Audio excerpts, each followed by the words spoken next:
Hey everyone, welcome to Full of Fail Army. I am your loving host personality, Elliot Rad Rogers. Oh, hey. We are here with the November 5th bite-sized news update. That's right. Sorry about getting the last couple videos out, of course, like a little bit late. Our fault. We're going to try to fix that. Sorry. Anyway, please, again, if you like what we do, please hit that like and subscribe button. You'll get notified when we actually come out with those news updates, and the giveaway we're planning here very shortly, and of course our streams. We're going to try back into some streaming VR. We miss doing that. Hey, okay, we're going to get into some of this news that we say all the time. We need to come up with a better catchphrase. Anyway, big thing, actually, Spark. If you've never heard of Spark, hopefully you've heard of CCP. And if you've never heard of CCP, I don't know what to do with you. CCP are the makers of the highly successful, very awesome, very drawn-out MMORPG EVE Online. Basically, it was released in 2017. It was actually contending to be a VR sports game, like an esports league contender. And its player base has dwindled significantly in player count following the studio's decision to shelve the VR. That's right, no updates, and now the servers are gone. Spark servers have been offline for more than a week, and there's no fix in sight, at least up until recently. Spark is a sci-fi version of racquetball meets fencing. So, do you remember Tron? Yeah, it's kind of like that. It offers a fast-paced 1v1 matches in a futuristic court, and of course, it was well-positioned to be an early esports success, but faltered due to low concurrent player numbers, and it doesn't look like it's helping matters. So despite stepping away from VR, Spark wasn't completely forsaken by CCP. Through a substantive update arriving in mid-2019, it brought a few long-time user requests, including quick play and both custom and ranked matches. The game has also benefited from free weekends on Steam in an effort to usher new players. Still, it doesn't look like it's doing very well. The question arises why CCP hasn't simply pulled the plug on this game, but I'm glad that they haven't. Because there's actually a great community and following this. In fact, one of those hardcore players who goes by the Twitter handle Dr. Olong, yeah, hopefully I said that right, sums up the community's feelings about sporadically losing access to the game. So I'm going to go ahead and read a couple tweets off here from this character. For a game that has no built-in friend system and has cross-play between PSVR, Oculus, and Steam, the fact that you can no longer log on and the fact that you can log on and even just recognize players right away and have them recognize you speaks volumes about the game's community, especially during a time like COVID.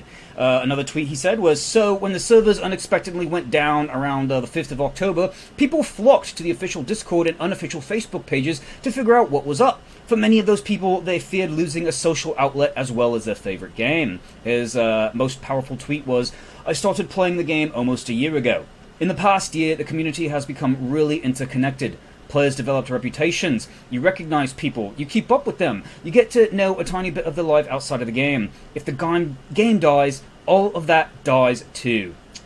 That actually has to pull on your heartstrings there, especially during this time. So, be super happy when CCP actually tweeted on November 4th, sorry for the wait, we are still working on getting Spark VR service up and running again. We'll let you know once we have an update to share. On the game's Discord server, the team reports that the servers are running fine, however they are somehow incapable of communicating with the outside world.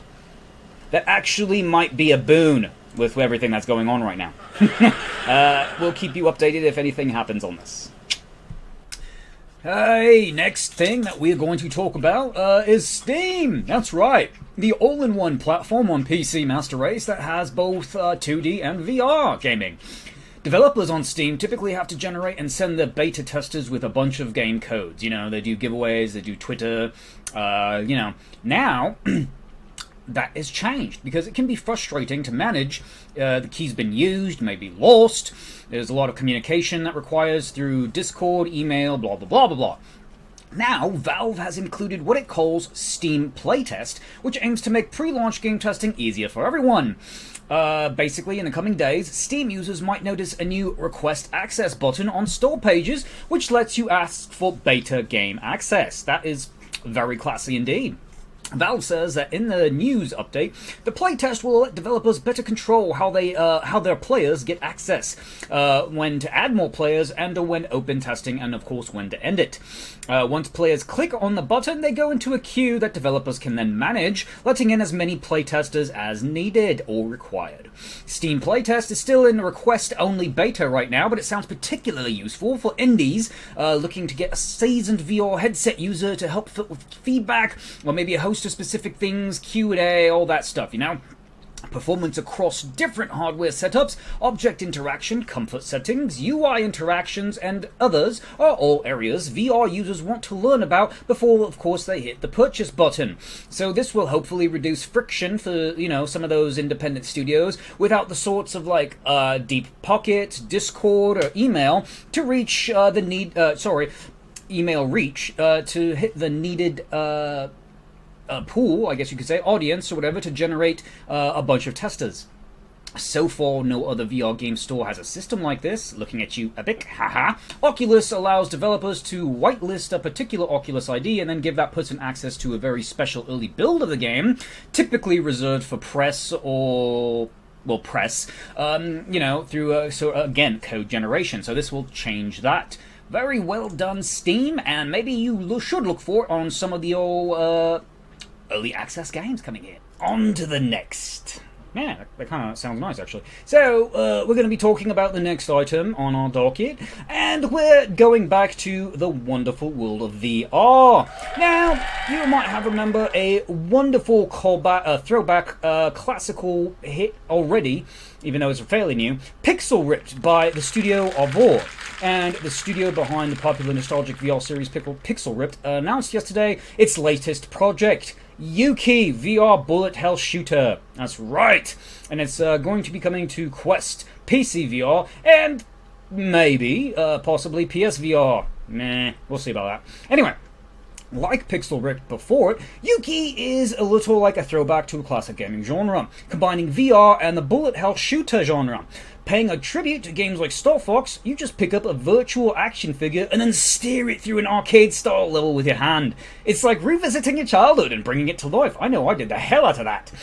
It's basically also a theme that's becoming increasingly recurring and common in this studio developers' games. So, if you have no idea, Yuki actually started its life in the VR arcades in Springboard VR back in 2019. But now we'll be making a transition to the home headsets. And we're not sure if the home version will match the arcade edition 1-to-1, but it's still a similar idea in gameplay to titles like Shooty Skies Overdrive, requiring quick actions as you dodge obstacles, enemies, and attacks, using your own attacks and power-ups to upgrade your own arsenal. The game is also influenced by anime art styles, though notably this has been developed in Sao Paulo, Brazil, so it's actually not anime itself. And it does see you fighting off giant cat heads, skulls, possibly giant crab monsters as well. Judging by the trailer, boss fights seem to be included in this stereotype as well. So, while this is their newest project, there's no word on Pixel Ripped 3, but this seems like this should keep us preoccupied until then.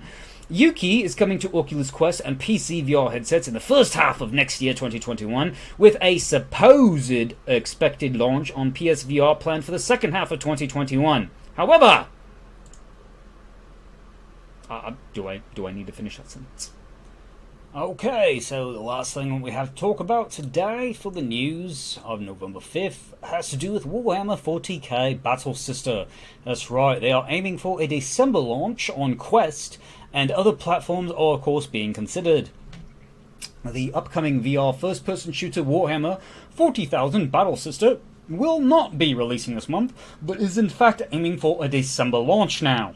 They had originally planned, that the Oculus Quest title would arrive November 12th, but an interview with James Horn, the creative lead / project director at Pixel Toys, explained that the date had actually been shared by accident, and that the team is instead hoping to release this December.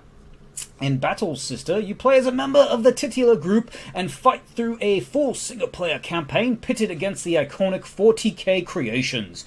There was a small trailer and a little bit of a demo for the first level that came away basically impressed few people and disappointed others with the game's scope, but the gameplay and, of course, the fidelity. This might be because of the drawbacks and the issue with the quest, we're not sure. This also could be because this was an early development and things were not, final. There was not a lot of post-processing and everything might not have been there. Still, December is not far away, and this means BattleSister should be arriving quite far in front of the other Warhammer VR game that we actually touched on the last news briefing. So, what about the other platforms? Mr. Horn says there are plans for that too. The company is aiming to release on the Quest, the Rift. The Quest first, and then the Rift next, and then of course is looking at other devices beyond that. Not seeing much after Oculus, to be honest, with that kind of mentality. Which is fine, that's fine. There's a lot of great exclusives, even in the VR realm and on these platforms. However, whether or not these will remain exclusives is something to be seen in the future. So, thank you for tuning in for this day, November 5th of the Fall of Fail Army bite-sized news. If you like what you see, and you just obviously want to stay on top of the news, click like, click subscribe, and then you'll get notified whenever we have some other stuff to drop. Everyone drops the dime. We drop a lot of dimes, actually. We have a hole in our pocket.